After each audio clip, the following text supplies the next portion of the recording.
बोल जयकारा बोल मेरे श्री गुरु महाराज की जय। श्री अमर ज्योति दर्शन ग्रंथ श्री आनंदपुर उत्तर प्रदेश यात्रा। संगत अधिक होने के कारण सबको एक बहुत बड़े पंडाल में श्री दर्शनों का सुअवसर मिला। श्री वचन हुए 184 जून में मानुष देह प्रदान, बिना भजन भगवान के चली अकारत जान। 184 योनियों में मनुष्य देह को ही प्राथमिकता दी गई है। इसे सबसे उत्तम बताया गया है। इसकी सर्वश्रेष्ठता इसलिए है ताकि यह इसको पाकर सर्वश्रेष्ठ काम कर सके। मालिक ने यह दुर्लभ देही विशेष काम के लिए प्रदान की है। वह काम क्या है? मालिक का भजन सुमरन करना, हर पल मालिक की याद में निमग्न रहना। जो जीव इस मानुष देह को पाकर नाम की कमाई करता है, वह निश्चय ही भवसागर से पार हो जाता है। यदि इस काम को नहीं किया और अपने समय को दुनिया के झूठे धंधों में गंवा दिया तो सिवाय पछताने के और कुछ भी हासिल नहीं होगा। महापुरुष इसलिए जीव को आगाह करते हैं और उसे सच्ची व लाभ वाली वस्तु कमाने की हिदायत देते हैं, जो कि इस लोक में भी उसके काम आ सके और परलोक में भी सम्मान दिला सके। आप सब गुरुमुख हैं। आपका यही कर्तव्य हो जाता है कि महापुरुषों द्वारा बताए मार्ग का अनुसरण करें, भक्ति के नियमों की पालना करके अपने जीवन को सफल बनाएं। श्री वचनों में जीवन की सार्थकता के वेद को जानकर गुरुमुख जन सचेत हो गए और श्री चरणों में कोटि कोटि आभार प्रकट करने लगे। प्रस्थान का समय समीप आ गया, परंतु प्रेमियों के नयन अभी भी दर्शनों से तृप्त न हुए थे। बार बार श्री चरणों में पुनः जल्दी आने की प्रार्थना करने लगे। आप सबको आशीर्वाद प्रदान कर अलीगढ़ की ओर रवाना हुए। अलीगढ़ सायंकाल के समय महाप्रभु जी ने अलीगढ़ की धरती पर चरण स्पर्श किए।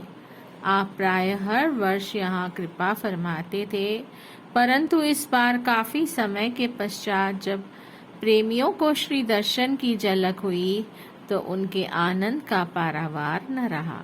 ऐसा लगा मानो जन्मों की सोई किस्मत जाग उठी हो। उधर इंद्र देवता ने भी प्रभु का आगमन हुआ जानकर अति प्रसन्न हो आसमान से घनघोर वर्षा की जड़ी लगा दी।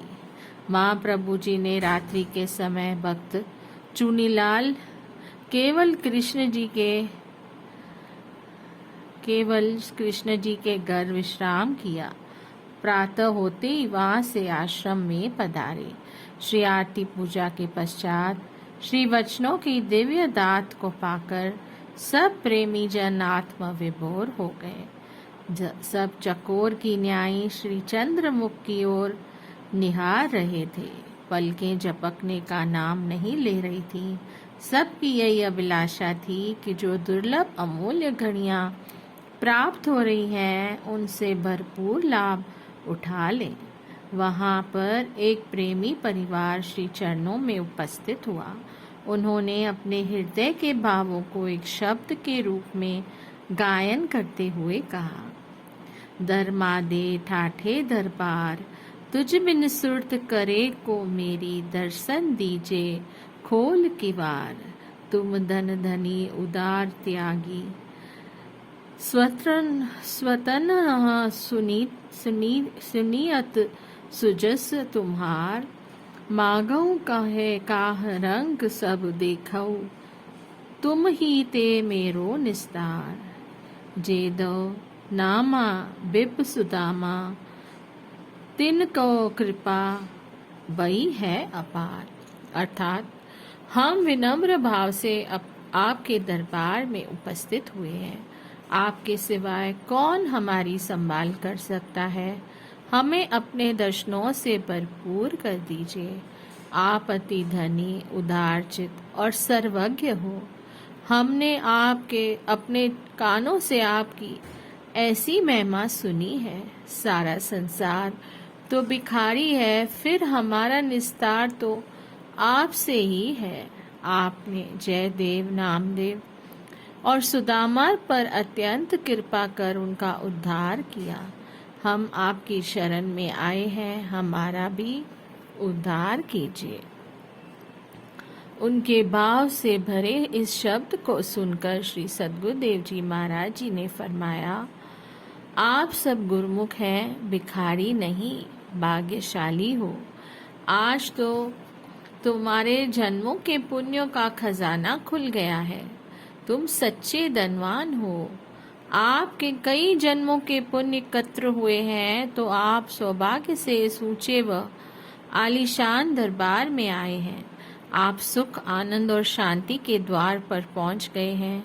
सतगुरु की शरण सब सुखों का दाता है। यह बड़े भागों से मिलती है। कृपा करे जिस पार ब्रह्म होवे साधु संग। जिस पर पार ब्रह्म परमेश्वर की कृपा हो जाती है, उसे ही सत्पुरुषों की संगति का संयोग मिलता है। उन्होंने विनय की, प्रभु यह हमारे पुण्यों का फल नहीं, आपकी असीम अनुकंपा के प्रताप से आपके दरबार में आपके श्री दर्शन का परम सौभाग्य मिलता है। महात्मा रोशनानंद जी एवं महात्मा आत्मदर्शनानंद जी उस समय वहाँ पास ही खड़े थे। उन्होंने जैसे ही श्री वचन श्रवण किए तो एक दूसरे से कहने लगे, माँ पुरुष एक ही ज्योति स्वरूप होते हैं। समय समय पर वे अपने निराले ढंग से सत्संग द्वारा गूढ़ रहस्य प्रकट करते हैं। देखा महात्मा जी, श्री परमहंस दयाल जी महाराज जी ने श्री आरती की रचना के समय भक्त साहिब राम जी को कहा था कि आप मूर्खन की जगह भाग्यशाली लिखो। जो सतगुरु की शरण में आ गया वह भाग्यशाली है। आज श्री गुरु महाराज जी ने अपने वचनों में कितना गूढ़ भेद बतलाया कि श्री दरबार में आया, श्री दर्शन और सत्संग व महापुरुषों की समीपता में आया, उसने सुख, आनंद और भक्ति के खजाने को पा लिया। उसके दुख संकट सब दूर हो गए। यही अटल सत्य है। इस प्रकार उत्तर प्रदेश की यात्रा संपूर्ण कर और भक्ति व नाम के सच्चे धन से सबकी झोलियां भरकर आप प्रेम भाग आगरा व अन्य स्थानों पर दर्शन देखते हुए श्री व्यास पूजा के पर्व पर श्री आनंदपुर पधारे। दिन प्रतिदिन संगतें श्री दर्शन को आने लगी। श्री सतगुरु दाता दयाल जी सबको भक्ति की दात प्रदान कर निहाल करने लगे। महापुरुष समय समय पर प्रेमी गुरुमुखों को अपने वचनों द्वारा ऐसे गूढ़ रहस्यों का वर्णन करते हैं जिनमें भक्ति का सार तत्व समाया होता है, सेवकों का हित भरा होता है। यदि गुरुमुख जन सत्पुरुषों के एक एक वचन की गहराई से अवलोकन व मनन करें तो उन्हें भक्ति की मुक्तमणियाँ संजोने में अधिक परिश्रम नहीं करना पड़ेगा। महापुरुष हर समय जीव को रूहानी लक्ष्य पर पहुंचाने का मार्ग बतलाते हैं, जिसे स्वयं समझ पाना जीव बुद्धि के परे की बात है। उनके प्रत्येक वचन एवं हर कार्यवाही में जीवों का हित ही भरा होता है। ऐसा ही एक बार का वृतांत है। श्री सतगुरुदेव जी महाराज श्री प्रयागधाम में अपने कक्ष में विराजमान थे। पास में कुछ सेवक हाथ जोड़कर सेवा में उपस्थित थे। श्री प्रभु जी ने मौजवश भक्त गुरचरण जी, महात्मा योग धर्मानंद जी को संबोधित करते हुए फरमाया कि बाहर जाकर देखो कि मौसम कैसा है। श्री आज्ञा पाकर भक्त जी तुरंत बाहर गए और लौटकर विनय की, प्रभु मौसम साफ है। पुण्य महाप्रभु जी ने फरमाया, मौसम साफ है या मन साफ है? भक्ति मार्ग पर अग्रसर होने के लिए मन की सफाई होना अति आवश्यक है।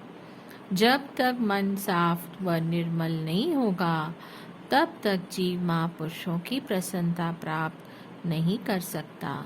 जब तक जीव महापुरुषों की प्रसन्नता को प्राप्त नहीं कर लेता उसे भक्ति रूपी चिंतामणि को पाना कठिन है। रामायण में भी वर्णन आया है, निर्मल मन जन सो मोहे पावा, मोहे कपट छल छिद्र न बावा। भगवान राम जी फरमाते हैं कि मुझे केवल निर्मल मन वाला व्यक्ति ही पा सकता है। मुझे कपट छल व चतुराई कतई पसंद नहीं है।